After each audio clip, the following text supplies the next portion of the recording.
si vous le voulez bien, on va passer à la deuxième présentation pour rester dans le timing. Et donc, on va cette fois-ci accueillir Madame Gonsomme de l'hôpital Debré de l'assistance publique des hôpitaux de Paris. Je pense que vous êtes connectés et nous allons aborder la mise en place d'une consultation de première ligne au centre de ressources et de compétences de la mucoviscidose. Est-ce que c'est bon pour vous? Vous êtes, c'est bon? Très bien, alors je vous laisse la parole. Bonjour, je suis Suzy Gonsomme, infirmière en pratique avancée à l'hôpital Robert Debré de la PHP à Paris. D'abord, je voulais remercier le RNEF de nous permettre de vous présenter la mise en place d'une consultation d'infirmière en pratique avancée au centre de ressources et de compétences pour la mucoviscidose. Tout d'abord, rapidement, un rappel de la pratique avancée en France, puisqu'il s'agit d'un nouveau métier pour nous qui est encore en cours d'implantation, ce qui n'est pas le cas de nombreux autres pays où cet exercice est bien implanté. En effet, c'est à partir de 2016 que la pratique avancée est introduite en France par la loi de modernisation de notre système de santé. Et c'est en 2018 que seront publiés les premiers textes réglementaires qui définissent la pratique avancée pour la profession infirmière. Aujourd'hui, seule la profession infirmière a accès à cette pratique avancée, mais d'autres métiers vont s'ouvrir à ce mode d'exercice prochainement. Et donc, ces textes régissent également les modalités d'exercice et de formation. C'est une formation qui est universitaire de 2 ans, grade master, et qui prépare au diplôme d'État d'infirmier en pratique avancée, pour lequel nous avons 4 mentions possibles: pathologie chronique stabilisée, oncologie, hématologie, la néphrologie, dialyse et également psychiatrie, santé mentale. D'autres mentions devraient être proposées prochainement. Et dès lors, c'est en 2019 que nous avons eu les premiers diplômés, et c'est d'ailleurs mon cas. Je voulais vous contextualiser mon exercice, qui est donc le centre de ressources et de compétences pour la mucoviscidose, qui est constitué d'une équipe multidisciplinaire expérimentée avec médecins, infirmiers coordinateurs, kinésithérapeutes, diététiciens, psychologues et assistants sociaux. Donc, ces objectifs sont la prise en charge des patients suivis pour mucoviscidose conforme aux recommandations, avec notamment un PNDS, Plan national de diagnostic et de soins, qui a été remis à jour en 2007. Et ces missions sont d'établir le diagnostic et d'assurer la prise en charge des pistés, d'assurer, de définir la stratégie Le son est assuré. Excusez-moi. Donc, je reprends. Les missions sont d'établir le diagnostic et la prise en charge des dépistés, de définir la stratégie thérapeutique, d'assurer la coordination des soins, la formation, l'éducation thérapeutique, et d'élaborer et participer à des protocoles de recherche clinique. Donc, ces équipes, elles sont réparties sur l'ensemble du territoire, et elles sont établies afin d'assurer la même qualité de prise en charge sur l'ensemble du territoire. Elles sont liées les unes aux autres par une filière maladie rare, qui est la filière CFTR. Pour l'implantation d'une IPA au sein de cette équipe, il a fallu déjà créer un poste, d'identifier les missions et de rédiger la fiche de poste, donc avec des missions cliniques comme la consultation, la prévention, l'éducation, mais également paraclinique. La rédaction d'un protocole d'organisation qui est réglementaire et qui, comme son nom l'indique, définit l'organisation entre l'infirmière en pratique avancée et les médecins avec lesquels elle va collaborer. Donc, il y a plusieurs intitulés à renseigner, notamment le champ d'exercice. C'est la mention pathologie chronique stabilisée et dans la pathologie insuffisance respiratoire. La cohorte de patients qu'on doit suivre. Donc, moi, j'assure le suivi d'enfants atteints de mucoviscidose de la naissance à l'âge adulte. Donc, ce critère d'âge est défini parce que j'exerce dans un CRCM pédiatrique. Donc, je suis tout type de mucoviscidose, quel qu'en soit le stade, et nous avons environ 160 patients. J'exerce en consultation, en hôpital de jour ou en hospitalisation. Par contre, il a été défini que la fréquence des consultations médicales, qui est recommandée par 4 par an, reste identique, puisque ici, cette consultation vient proposer une nouvelle offre de soins et ne vient pas remplacer la consultation médicale. Ensuite, il y a d'autres éléments comme le mode de communication et la fréquence des échanges avec le médecin qui est à déterminer. Donc, c'est vrai que la structure de CRCM au sein d'un centre hospitalier est plutôt un élément facilitant. L'équipe pluridisciplinaire se trouve dans un même lieu et va pouvoir échanger de façon quotidienne, directement, de façon facilitée. Nous avons également un staff hebdomadaire multidisciplinaire qui est déjà mis en place.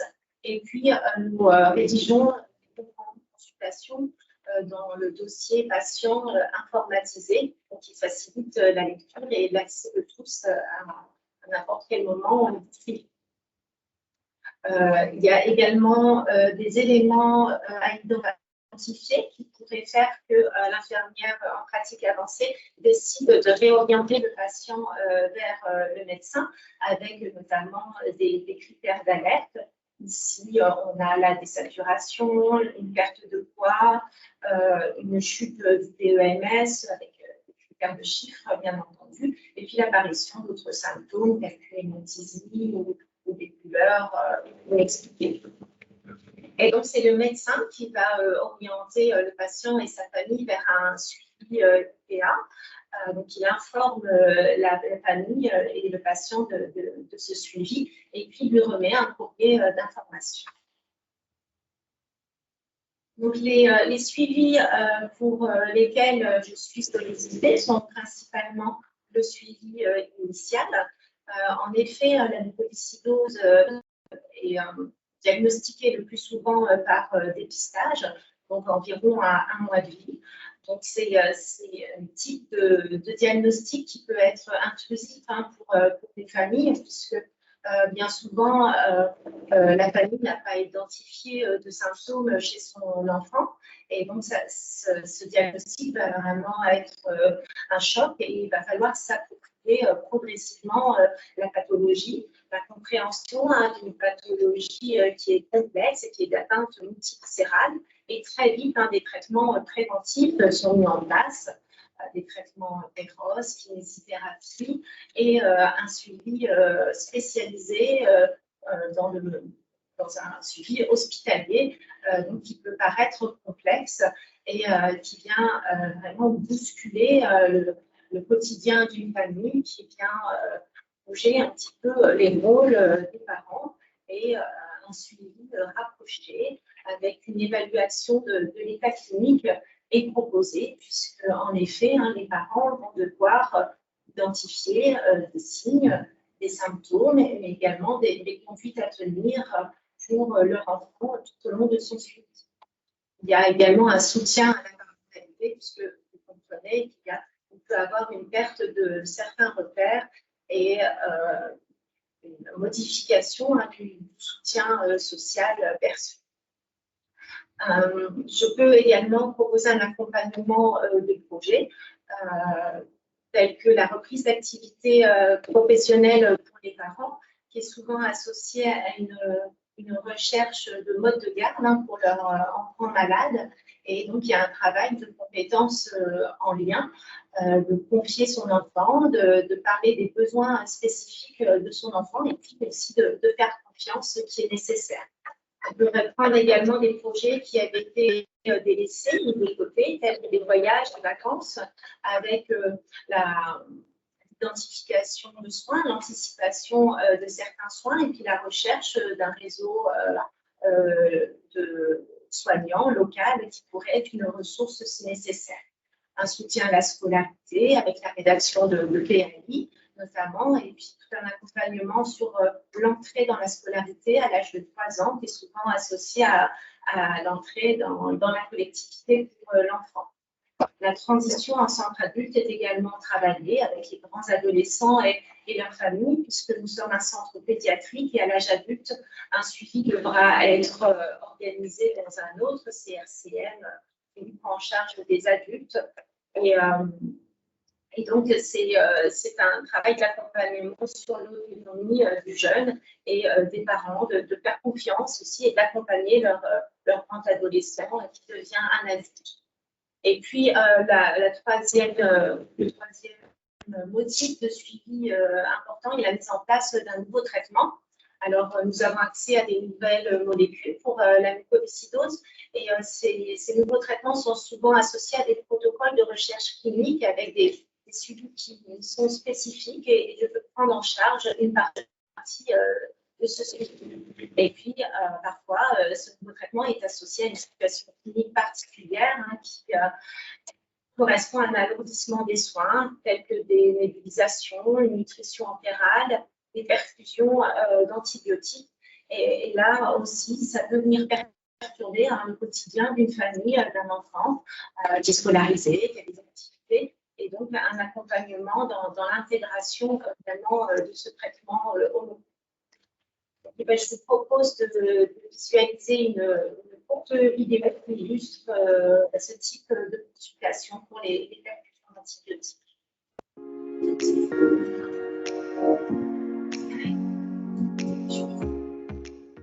Suzy Gonsomme, infirmière en pratique avancée au Centre de ressources et de compétences pour la mucoviscidose à l'hôpital universitaire Robert Debré. La pratique avancée me permet d'aller plus loin dans l'accompagnement des patients et de leurs familles, ce qui me permet une meilleure réactivité et fluidité du parcours de soins. Par exemple, lorsque l'indication d'un traitement antibiotique par perfusion est posée, le médecin en informe la famille puis me sollicite pour sa mise en place. Le traitement va durer 2 semaines et doit pouvoir débuter dans les 24 à 48 heures. Ma première intervention va être de reprendre avec la famille et le patient ce qu'ils ont compris de l'indication et de son déroulement. En effet, l'annonce de ce type de traitement peut susciter beaucoup d'inquiétudes sur l'état de santé de l'enfant, mais aussi sur l'organisation du quotidien. De plus, en pédiatrie, le parent est informé par le médecin. Il revient alors aux parents de faire l'annonce à son enfant. Il est alors primordial d'avoir un temps dédié pour chacun afin d'évaluer leur compréhension de la situation, mais aussi de répondre à l'ensemble des questions. Puis ensemble, suite à une évaluation, nous allons convenir d'une organisation, du choix de la voie d'abord, du temps de l'hospitalisation, du retour à domicile. Il est important que ce traitement se fasse dans les meilleures conditions de confort pour le patient et sa famille. En effet, ce type de traitement vient bousculer un quotidien et parfois des projets importants. Dans la mesure du possible, j'essaie de les préserver. Par exemple, nous pouvons organiser les soins pour maintenir une compétition sportive, une sortie, voire même un voyage. Mais quels qu'en soient les aménagements, il faut toujours maintenir un haut niveau de sécurité et de qualité des soins. Pour cela, je reste en contact étroit avec le médecin référent. Je me coordonne avec l'équipe d'hospitalisation, les cabinets d'infirmiers libéraux, les prestataires de services, mais aussi les pharmacies ou les laboratoires de ville, voire même avec l'établissement scolaire de l'enfant. Je prescris les examens biologiques, les soins infirmiers, le matériel, je rédige le protocole de soins et mets en place un dossier pour le suivi de traitement. Tout au long du traitement, je suis l'interlocuteur avec les différents intervenants. Je récupère le résultat des examens biologiques et fais le lien avec le médecin référent. Une évaluation est réalisée en fin de traitement sur l'efficacité, la tolérance, mais aussi sur le vécu et l'organisation, ce qui nous permet de réajuster lors d'une prochaine prise en charge. Je rédige un compte-rendu de consultation qui est transmis au médecin référent, au médecin traitant, à l'infirmière libérale, mais également au kinésithérapeute. L'ensemble de l'équipe du CRCM est informé du déroulé du traitement lors de notre réunion hebdomadaire.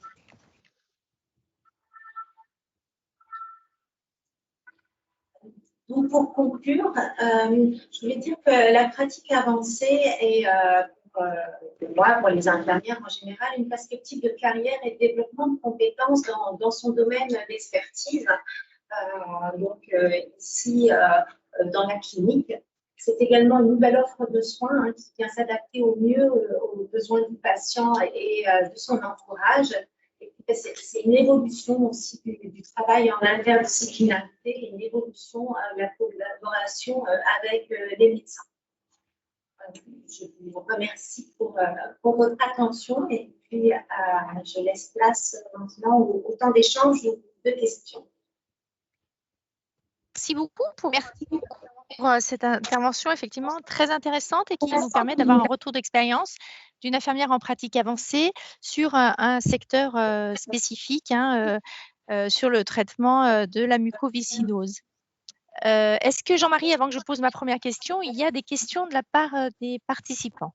Pour l'instant, non. Pas de questions sur le chat. N'hésitez pas si vous en avez. Très bien, merci.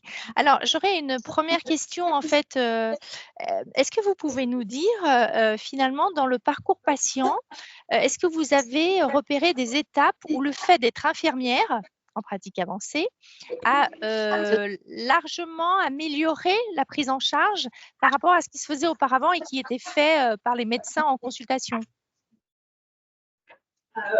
Comme j'ai présenté, il y a des moments clés dans le parcours du patient, notamment à la suite du diagnostic de la maladie, où vraiment un suivi rapproché est nécessaire parce que il y a besoin de comprendre cette pathologie qui est complexe, il y a besoin de comprendre les traitements qui sont différents, les traitements en lien avec l'atteinte digestive, avec l'atteinte respiratoire, et puis des symptômes qui peuvent inquiéter, qui sont en lien au moins avec la mucoviscidose. Et c'est vrai que quand il y a un tel diagnostic qui est posé,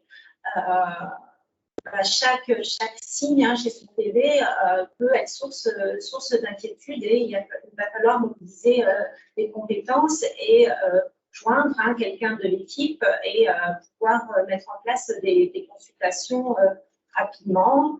Il faut une certaine disponibilité et c'est vrai qu'on est ici dans un suivi hospitalier spécialisé mais en même temps on est quand même du premier recours pour ces familles parce que les soins en ville sont souvent peu adaptés face à une maladie rare. Et puis, dans le parcours de soins de ces jeunes, il y a des périodes d'aggravation, il y a des périodes où il y a des nouveaux traitements qui se mettent en place et des nouveaux symptômes, des nouvelles atteintes à comprendre. Et puis, ces traitements qui sont parfois lourds, intégrés dans un quotidien et qui demandent un accompagnement en termes d'éducation, un accompagnement en termes d'entretien, d'écoute, mais également une évaluation clinique qui reste rapprochée. Et pour les familles, c'est cette disponibilité et cette augmentation de temps de présence avec un soignant qui est important. Et puis les médecins, c'est aussi des bilans intermédiaires entre leur temps de consultation qui viennent enrichir le dossier médical de ces familles. Est-ce que vous participez également au programme d'éducation thérapeutique des patients? Oui, tout à fait. Je suis formée à l'éducation thérapeutique et j'y participe. Merci. On a une question sur le chat de Cécile Caroul. Vous y avez répondu un petit peu en début d'intervention, mais elle nous demande si vous avez connaissance d'une pratique avancée sur d'autres pathologies. Sûr. Donc on a 4 mentions aujourd'hui disponibles en France et puis pour la pathologie chronique stabilisée, donc on a toute une liste qu'on peut retrouver dans le décret. On va retrouver le diabète, l'épilepsie, donc ça ce sont des pathologies qu'on va pouvoir retrouver en pédiatrie. Après, c'est vrai que les autres pathologies comme la maladie de Parkinson, etc., sont plus en lien avec la personne âgée. La pédiatrie est peu représentée dans la pathologie chronique stabilisée, malheureusement, mais plusieurs infirmières s'impliquent en pédiatrie pour le suivi de patients avec une pathologie chronique stabilisée.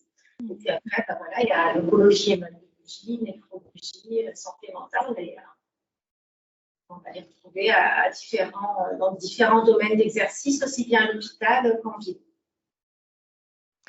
Effectivement, comme vous le disiez au début de votre intervention, s'il y a des discussions en cours pour avoir d'autres domaines d'intervention pour les IPA qui devraient peut-être débuter pour la scolarité en septembre, mais les textes ne sont encore pas sortis. Je pense en particulier aux urgences. L'urgence, tout à fait, qui est déjà une mention bien construite et qui devrait prochainement voir le jour. Tout à fait. En termes de responsabilité hiérarchique, vous avez parlé de votre fiche de poste qui listait vos missions. Vous savez comment elle a été rédigée? Si c'est par l'encadrement paramédical, en collaboration avec des médecins, ça se passe comment? Même vous, si vous avez des comptes à rendre, c'est à qui? Oui, c'est une fiche de poste qui a été construite en collaboration, puisque moi j'ai été longtemps infirmière coordinatrice au CRCM, donc l'idée était vraiment de travailler ces missions en lien avec des besoins de suivi. Et donc, elle a été rédigée avec les médecins, mais également les cadres et moi-même. Voilà, dans l'idée de faire progresser l'offre de soins pour la mucoviscidose à l'hôpital Robert-Debré. Après, les comptes à rendre, ça reste pour moi à ma cadre de pôle. Cadre de soins. En tout cas, sur la filière paramédicale. Oui, tout à fait. Oui. Très bien, écoutez, cette expérience. Les liens hiérarchiques ne sont pas établis dans les décrets d'application. Donc ça, c'est vraiment une organisation interne pour chaque établissement. Merci pour cette expérience très intéressante. Si on veut, on est déjà un petit peu en retard, donc si on veut respecter le timing, on va devoir mettre fin à nos échanges. Merci encore.